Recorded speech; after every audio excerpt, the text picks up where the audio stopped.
yaba ufite ubumuga bw'ubugufi, yaba ufite ubumuga bwo mu mutwe, yaba ufite ubumuga bw'ibice by'umubiri runaka, ntibivuze ko ntacyo ushoboye. Urashoboye, nawe uri kimwe n'abandi. Rero nawe muntu utari usanzwe uha agaciro abantu nk'abo ngabo, guhera uyu munsi ubaha agaciro. Ntabwo ari bo babihisemo, si bo bahisemo kuba bameze gutyo.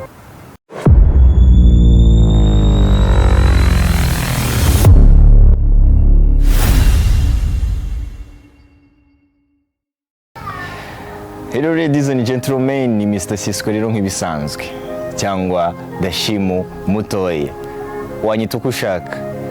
Njya nkunda kubabwira rero ko muri abantu badasanzwe, niyo mpamvu mbakunda bidasanzwe. Ndagushimira rero gukurikirana ibiganiro tujya ducisha umunsi ku wundi kuri The Future Voice Online TV. Ni iby'agaciro kandi wubahwe kabisa. Respect kabisa. Uyu munsi rero ngarutse nanone kuri kamera ngira ngo banze tugire ikintu tuganiraho. Mbere yuko tuganira, reka tubanze turebe kuri ino video gatoya, tubanze tuyivugeho. Nanashimira abantu byimazeyo akazi bakora katoroshye. Reka tubanze turebe ino video.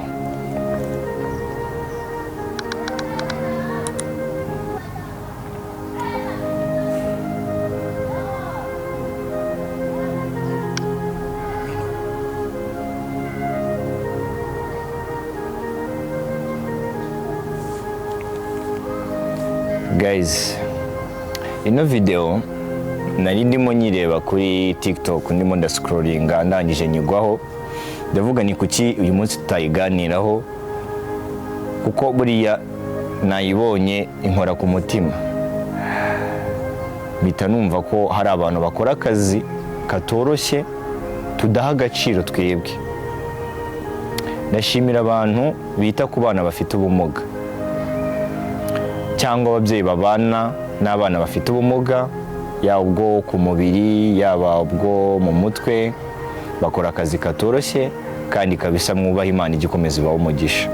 Uyu mwana ni umwana afite ikibazo cy'umubiri, umubiri ntago ukora nyine, ntago umuvinga, usa nkaho yarwaye pararize.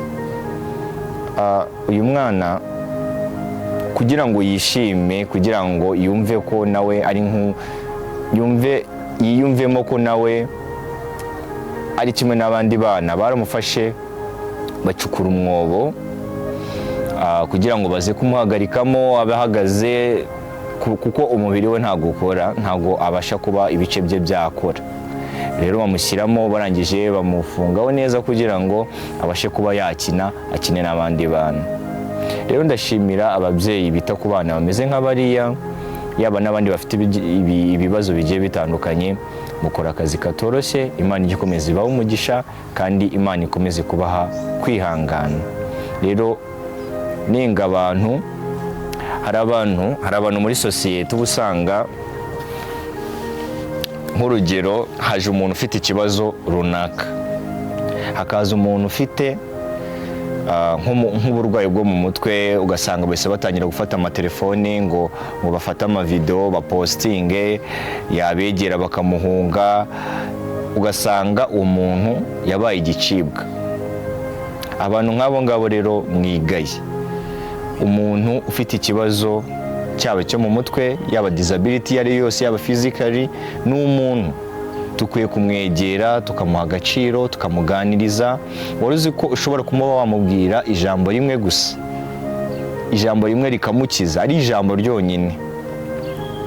Rero tujye twubaha abantu bafite ubumuga, nabo ni abantu, tubumve, tubatega amatwi, twumve. Buriya nabo baba bakeneye abantu babaha keya, babaha umwanya bakaganira.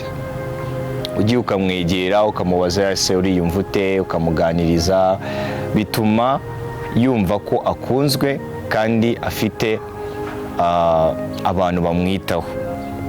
Rero nshuti zanjye, abantu mutaha agaciro abantu bafite ubumuga nk'ubwo ngubwo, mujye mwisubiraho.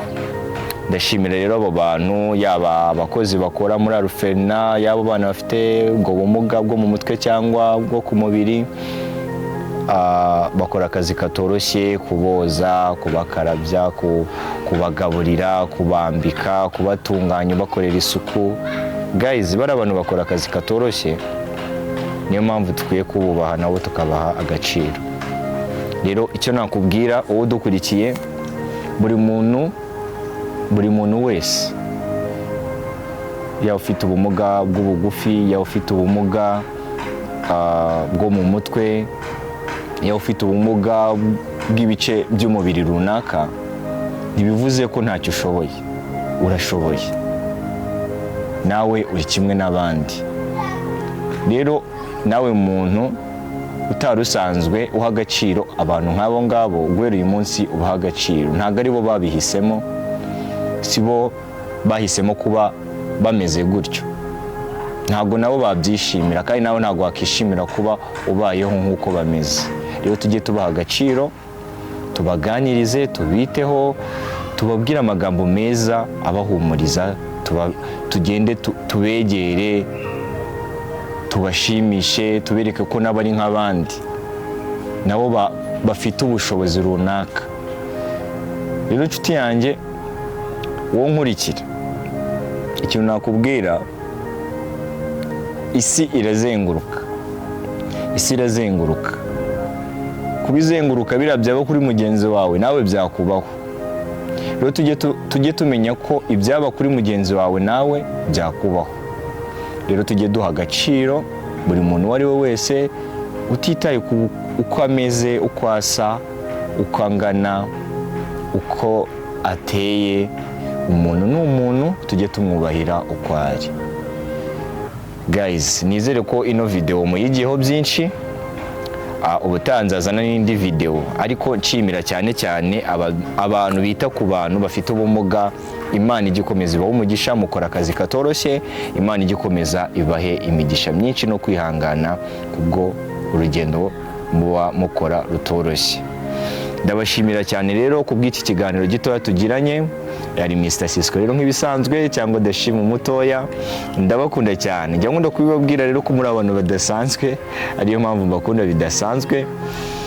Dukomeza rero gushyigikira, kuba hafi, kwita kuri abo bana bafite ibibazo bigiye bitandukanye, yaba n'abandi bakuru.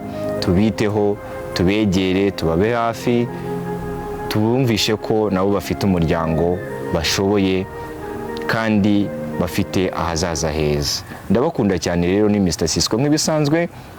Mukomeze kugira ibihe byiza. Ndabakunda cyane.